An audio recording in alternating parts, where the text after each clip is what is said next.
যে ভারত এই যে মানে এই যে প্রিপারেশনগুলো করে রাখছে, একদিকে আমরা জানি ত্রিশক্তি কর্পসের মাস দুয়েক আগে একটা এক্সারসাইজ হয়েছে, একদম হ্যাঁ জলপাইগুড়িতেই হয়েছে একদম, এবং এই জায়গা থেকে শুধুমাত্র বাংলাদেশ নয়, এই বার্তাটা কি মানে অন্য আরো দেশকেও দেওয়া হচ্ছে যে আমরা কিন্তু প্রিপেয়ার আছি? যে এই বার্তাটা যারা নেওয়ার তারা নিশ্চিতভাবে নিচ্ছে। বাংলাদেশ আমি জানি না, যেহেতু ওরা যুদ্ধ কোনোদিন করেনি, ওরা এই বার্তাটা বুঝতে পারছে না। কিন্তু দেখুন আপনি এই সিটওয়ে পোর্ট যেটা নিয়ে বলছি, এটা এই যে এটা is a very important port, এটাও মায়ানমারের কিন্তু রাখাইন প্রভিন্সে, এবং আরাকান আর্মির সঙ্গে ভারতবর্ষের একটা সৌহার্দ্য আছে, একটা বন্ধুত্ব আছে, এবং যা সাপোর্ট দেওয়ার রিসোর্সেস হিসেবে তা আমরা দিই। বিশেষ করে এই সিটওয়ে পোর্টটা এই completed IGPL international global ports limited, যেটা ভারতের একটা সংস্থা, এই পুরো পোর্টটাকে রক্ষণাবেক্ষণ কিন্তু ভারত করছে।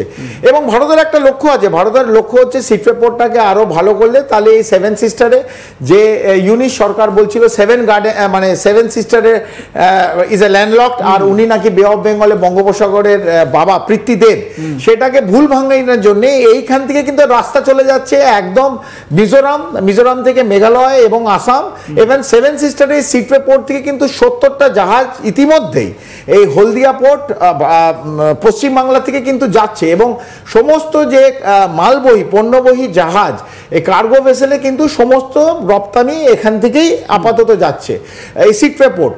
এবং তার পাশেই আমি বললাম যে একটা বৃহৎ অংশ যেখানে গ্যাস আছে, যেখানে তেল আছে, ভারত নিশ্চিতভাবে সেখানে ইন্ডিয়ান অয়েল যাবে, এবং আমাদেরও একটা ইন্টারেস্ট ওই এরিয়া আছে। যেমন মার্কিন যুক্তরাষ্ট্র আছে, রাশিয়া থাকতে পারে, চায়না থাকতে পারে, Bharat is a major player in the South and South East Asia. তো as a Indian subcontinent I have also interest, যেহেতু বে অফ বেঙ্গলে যদি যে পিতৃদেব বলছে তার থেকে বেশি অংশ আমাদের, তো আমাদেরও একটা ইন্টারেস্ট ওই জায়গায় আছে, মানে সেই হিসেবে আমরা ঠাকুরদা সেই জায়গায় আছে। সেইখান থেকে আমার প্রথমে বাংলাদেশকে বলার ইচ্ছে, এবং বিশেষ করে মোহাম্মদ ইউনিসকে, আপনি প্রথমে আরাকান আর্মিকে সামলান, একটা ছোট্ট মিলিশিয়া আরাকান আর্মি, আরাকান এই রোহিঙ্গা সালভেশন আর্মি, মানে মায়ানমারের একটা ছোট্ট জায়গায় রাখাইন প্রভিন্সে একটা আর্মি, তারা আপনার 10 কিলোমিটার বাংলাদেশে ঢুকে মজ মস্তি করছে, একদিন না দুদিন। ভারতবর্ষে এরম তো আমরা চিন্তা করতে পারি না, মানে ভারতবর্ষের মধ্যে যদি 10 কিলোমিটার এরম করে ঢোকে একটা অন্য রাষ্ট্রের, একটা যদি বন্ধুত্ব রাষ্ট্র হয় সে ভিসা নিয়ে ঢুকলে আলাদা কথা, কিন্তু ইন্টারন্যাশনাল বর্ডার সার্বভৌমত্ব এবং স্বাধীনতাকে কাঁচকলা দেখিয়ে সে যদি ঢোকে, তাহলে তার ডেড বডি ভারতবর্ষ থেকে যাবে। মানে আমার এটা বলতে কোনো আপত্তি নেই, তাকে যদি 28খানা মানে যে জটা ঢুকবে ততটা কেটে তাদের পাঠাবো। যদি মানে লিগাল ওয়েতে ঢোকো, নিশ্চিতভাবে বন্ধুত্বর হাত বাড়ানো আছে, ধরো আমরা সব সময় আছি। কিন্তু যদি এই আঘাত করার জন্যে, এই আমার সার্বভৌমত্বকে কাজ করা দেখে যদি 10 কিলোমিটার কেউ ঢোকে, তাহলে ভারতের থেকে মানে ভয়ঙ্কর রাষ্ট্র আর কেউ হবে না। সেই জায়গায় বাংলাদেশে 10 কিলোমিটার ঢুকছে, চট্টগ্রাম কাছে একটি জায়গায় বান্দারবন জেলায়, সেখানে দুদিন গান মদ্যপান মেয়েদের সঙ্গে নাচছে, আমরা প্রত্যেকে স্ক্রিনে দেখেছি। এবং বাংলাদেশে যতগুলো, এবং দীপ্তাংশুদা মানে এই ইউনূসের সরকার যাদের দ্বারা পরিচালিত, একদম বিশেষত এই জামাত, এরা কিন্তু হাল্লা করে দিয়েছে, এরা হাল্লা করে দিয়েছে। আওয়ামী লীগের যা বেঁচেছে তারা হাল্লা করছে, বিএনপি লন্ডন থেকে হাল্লা করছে, ওদের যারা লিডারশিপ শ্রেণী এবং যারা বাংলাদেশ তারা হাল্লা করছে। কিন্তু ইউনিস চুপ, সামরিক বাহিনী চুপ, বাংলাদেশের সশস্ত্র বাহিনী বিজেপি তারা চুপ। তারা কি আরাকান আর্মিকে এত ভয় পেল না? কক্সবাজার, চট্টগ্রাম, এই টেকনাফ এরিয়াটা, এই মানচিত্রটা আরাকান আর্মির রাখাইন প্রভিন্সের সঙ্গে জুড়ে যাবে। এইটা একটা প্রশ্ন আমি রেখে দিলাম বাংলাদেশের কাছে।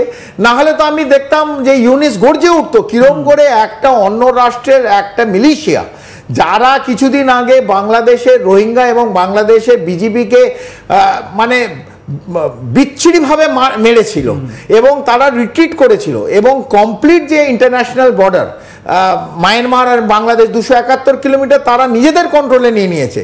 টেকনাফ নিজের এরিয়া, সেন্ট মার্টিন আইল্যান্ড বাংলাদেশের ট্যুরিস্ট স্পট, সেটাকে বন্ধ করতে হলো আরাকান আর্মির জন্য। 6 মাসে কেউ যেতে পারেনি ওখানে। সেই জায়গা বাংলাদেশের মোহাম্মদ ইউনিস, যে নিজেকে একটা বিরাট নোবেল প্রাইজ উইনার বলে, অন্তর্বর্তী সরকারের সে প্রধান, সেলফ এস্টিম প্রধান, সে কিন্তু চুপ। তার থেকে কিন্তু এখন পর্যন্ত 16-17 তারিখ হয়ে গেছে, আজকে বেশ 2-3 দিন হয়ে গেল, কোনো আওয়াজ নেই। তো আমার মনে হয় যে নয় ভয় পেয়েছে, নয় ভাবছে যে না এদের এইটাকে দিয়ে দিক, অথবা মার্কিন যুক্তরাষ্ট্রের সামনে হাঁটু গেড়ে এই ইউনিট সরকার বসে পড়েছে। সময় বলবে কি, আমরা এখনো বুঝতে পারছি না। কথোপকথন চলছে। আজকের দিনে আরাকান আর্মির যে লিডারশিপ, সে মার্কিন যুক্তরাষ্ট্রের সঙ্গে বাংলাদেশের মধ্যে একটা সেফ হাউসে কথা বলছে, এটা আমাদের কাছে খবর আছে। সেইখানে বাংলাদেশের কাউকে ঢুকতে দেয়নি।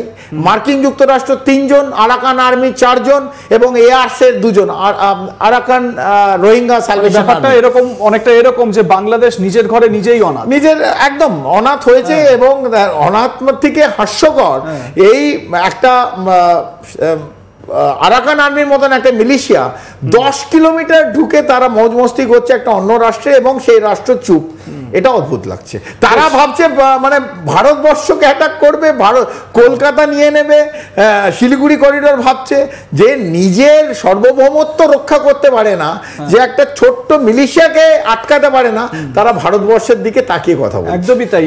যে ভারত এই যে মানে এই যে প্রিপারেশনগুলো করে রাখছে, একদিকে আমরা জানি ত্রিশক্তি কর্পসের মাস 2 আগে একটা এক্সারসাইজ চলেছে, একদম হ্যাঁ, জলপাইগুড়িতেই হয়েছে একদম। এবং এই জায়গা থেকে শুধুমাত্র বাংলাদেশ নয়, এই বার্তাটা কি মানে অন্য আরো দেশকেও দেওয়া হচ্ছে যে আমরা কিন্তু প্রিপেয়ার আছি? যে এই বার্তাটা যারা নেওয়ার তারা নিশ্চিতভাবে নিচ্ছে। বাংলাদেশ আমি জানি না, যেহেতু ওরা যুদ্ধ কোনোদিন করেনি, ওরা এই বার্তাটা বুঝতে পারছে না। কিন্তু দেখুন আপনি এই সিটওয়ে পোর্ট যেটা নিয়ে বলছি, এটা এই যে এটা is a very important port. এটাও মায়ানমারের, কিন্তু রাখাইন প্রভিন্সে।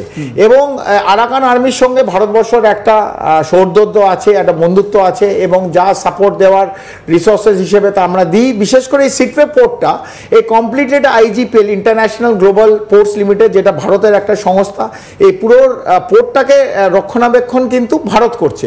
এবং ভারতের একটা লক্ষ্য আছে, ভারতের লক্ষ্য হচ্ছে সিটওয়ে পোর্টটাকে আরও ভালো করলে তাহলে এই 7 সিস্টারে যে ইউনিট সরকার বলছিল 7 গার্ডেন মানে 7 সিস্টারে ইজ এ ল্যান্ডলকড, আর উনি নাকি বে অফ বেঙ্গলে বঙ্গোপসাগরের বাবা পৃথ্বীদেব, সেটাকে ভুল ভাঙানোর জন্য এইখান থেকে কিন্তু রাস্তা চলে যাচ্ছে একদম মিজোরাম থেকে মেঘালয় এবং আসাম। এবং 7 সিস্টারের সিটওয়ে পোর্ট থেকে কিন্তু 70টা জাহাজ ইতিমধ্যেই এই হলদিয়া পোর্ট পশ্চিমবাংলা থেকে কিন্তু যাচ্ছে। এবং সমস্ত যে মালবহী পণ্যবহী জাহাজ, এই কার্গো ভেসেলে কিন্তু সমস্ত রপ্তানি এখান থেকেই আপাতত যাচ্ছে এই সিটওয়ে পোর্ট। এবং তার পাশেই আমি বললাম যে একটা বৃহৎ অংশ যেখানে গ্যাস আছে, যেখানে তেল আছে, ভারত নিশ্চিতভাবে সেখানে ইন্ডিয়ান অয়েল যাবে। এবং আমাদেরও একটা ইন্টারেস্ট ওই এরিয়া আছে, যেমন মার্কিন যুক্তরাষ্ট্র আছে, রাশিয়া থাকতে পারে, চায়না থাকতে পারে। Bharat is a major player in the South and South East Asia. তো as a Indian subcontinent I have also interest, যেহেতু বে অফ বেঙ্গলে যদি যে পিতৃদেব বলছে তার থেকে বেশি অংশ আমাদের, তো আমাদেরও একটা ইন্টারেস্ট